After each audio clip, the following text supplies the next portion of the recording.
Anyway, this is Freemont Lake. Many years ago, they used to put a flag out in the middle of the lake just before the ice thawed enough to keep it stable in the middle of the lake. Anyway, then they would have a raffle, and you had to pay some bucks and to guess or predict when that flag would finally float and touch the shore. Anyway, whoever was the closest to that date would win the raffle. Anyway, I don't remember much about who won or anything like that, but I still can remember of them having that raffle. Anyway, as you look at out at the water, you can see how deep the water is. I think that sometimes you can see to the bottom down to 30 feet or so. Anyway, it's a real clear water, pure, nice and clean. Anyway, here we are, what they call Sandy Beach. We used to come here very often, 2 or 3 times in the summer, and play on the beach and swim in the water and have a picnic over the trees on the right. When we used to swim here, sometimes it was way too cold, and that was probably because it was too early, but I don't think the water really changes much temperature. Anyway, we used to swim in that water. I can remember once when we were all swimming, my cousin Bobby, who had polio, he had the good use of his arms, but he didn't have any use of his legs.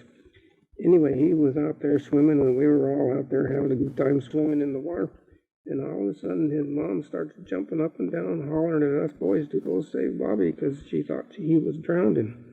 And I didn't know where he was, and she pointed, and I don't know why she thought he was drowning. Maybe he was hollering and splashing his hands. But all I remember is by the time we got anywhere close to him, he was able to swim over to the rocks over there on the right.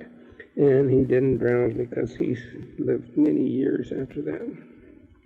One thing we always used to do when we came to Sandy Beach was to look for arrowhead chips.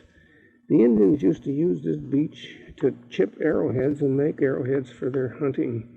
I don't know where they got the flint. I don't think there was much flint around here, but we used to find lots and lots of little chips of the arrowhead chips. We had quite a collection. As I remember, it would fill most of a coffee cup with the chips that we found. I wished I still had them just because I remember them so. One time I remember I found an actual arrowhead. It wasn't a very big one, but a nice, pretty little arrowhead right at the water line here on the beach. I wished I could have that too. It was fun hunting for arrowhead chips. I just walked up and down the beach today and couldn't see any chips or any indication that there was any arrowhead chips around.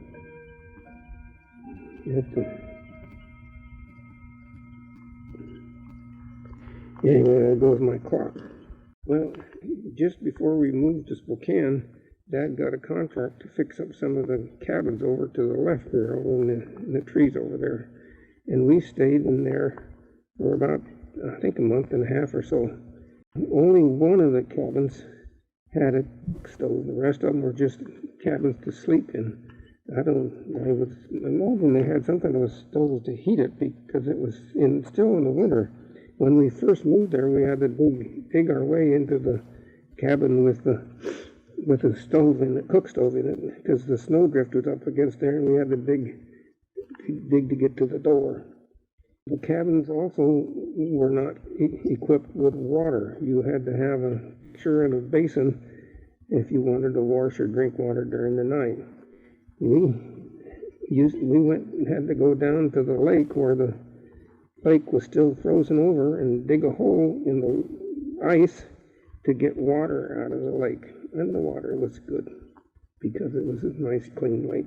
Anyway, there was only one toilet for all those cabins, and it was kind of it wasn't an outhouse in that there was a big hole in the ground, but it had running water so you could flush the toilets. Anyway, I can remember having go up there in the day to do my duty. And most of the beds had what was called what do they call it? Anyway, a pot that's underneath the bed. The pot was called a chamber pot. that you'd use in the middle of the night if it was really late at night and you didn't want to walk up the hill. And I can remember a couple of times having to take that up there and dump it out in the toilet. Was fun. I used to really enjoy coming to Fremont Lake and Sandy Beach.